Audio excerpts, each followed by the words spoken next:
কুড়িগ্রামের নাগেশ্বরীতে ইরি বোরো মৌসুমে সরকারিভাবে ধান ক্রয়ে ব্যাপক অনিয়মের অভিযোগ উঠেছে। তালিকায় প্রকৃত কৃষকদের বাদ দিয়ে দিনমজুর, ভূমিহীন ও অকৃষকদের নাম অন্তর্ভুক্ত করা হয়েছে।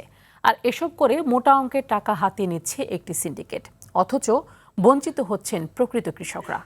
কুড়িগ্রাম উত্তর প্রতিনিধি আব্দুল কুদ্দুস চঞ্চলের তথ্য চিত্রে আরও জানাচ্ছেন লিওন আজাদ। নাগেশ্বরী উপজেলার কচাকাটা ইউনিয়নের চাটবাড়ি গ্রামের বাসিন্দা নাজভান বেওয়া। 15 শতক ভিটেমাটি ছাড়া চাষাবাদের কোনো জমিও নেই তার, অথচ চাষ না করেও তার নাম উঠেছে সরকারি ধান ক্রয়ের তালিকায়। তবে বিষয়টি তিনি জানতেনই না। আমার জমা জমি কিছু নাই, মানুষের বাড়ি কাম করে খাই, কিছু নাই আমার।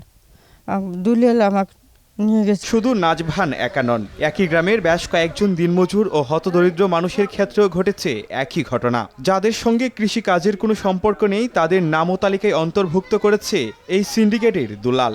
এমনকি তাদের কাছ থেকে 2টি করে ব্যাংক চেকের পাতায় সইও নিয়ে রাখা হয়েছে। তাদের নামের বিপরীতে বরাদ্দকৃত ধান গুদামে জমা দিয়ে ইতোমধ্যে বিলের টাকাও তুলে নিয়েছে অভিযুক্ত দুলাল। দিন মজুরি মানুষ, দিন করি দিন খাই, আমার জমা জমি কিছু নাই।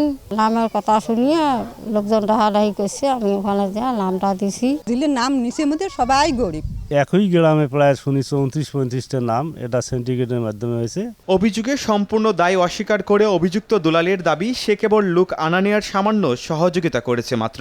আমাকে বললো যে ভাই এই নাম হয়েছে, এই লোকগুলো পাঠালে যাস আমি এতটুকুর সাথে এইটুকুর সাথে জড়িত। টাকার নেনদেন এই যে এদেরকে যে 2000 কোটি টাকা দিল, আজ যে এদেরকে যাতায়াত খরচ, খাওয়া খরচ সম্পূর্ণ ভাই দিচ্ছে। এদিকে এমন অনিয়মের বিষয়ে একে অপরের উপর দায় চাপাচ্ছেন উপজেলা খাদ্য ও কৃষি বিভাগের কর্মকর্তারা। পুনরায় লটারি হওয়ার নিয়ম, এই যে 300 লোকের যে তারা ধানটা আবার কোত্থেকে নিচ্ছে সেটা তো আমাদের সাথে ওনারা কোনো করে না, বা এই ধরনের তো কোনো মিটিং বা শেয়ারও করেনি কখনো। কৃষক আবেদন করার পরে এটা কৃষি অফিস থেকে অনুমোদন করা হয়, ওনারা এই বিষয়টা ভালো বলতে পারবেন।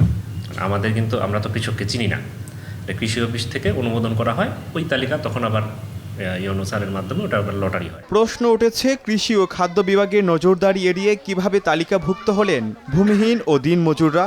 স্থানীয়দের দাবি, দায় এড়ানোর সংস্কৃতি থেকে বেরিয়ে অবিলম্বে এই সিন্ডিকেটের মূল হোতাদের চিহ্নিত করতে হবে, তা না হলে ভেস্তে যেতে পারে সরকারের এই মহৎ উদ্যোগ। Leon Azad, RTV।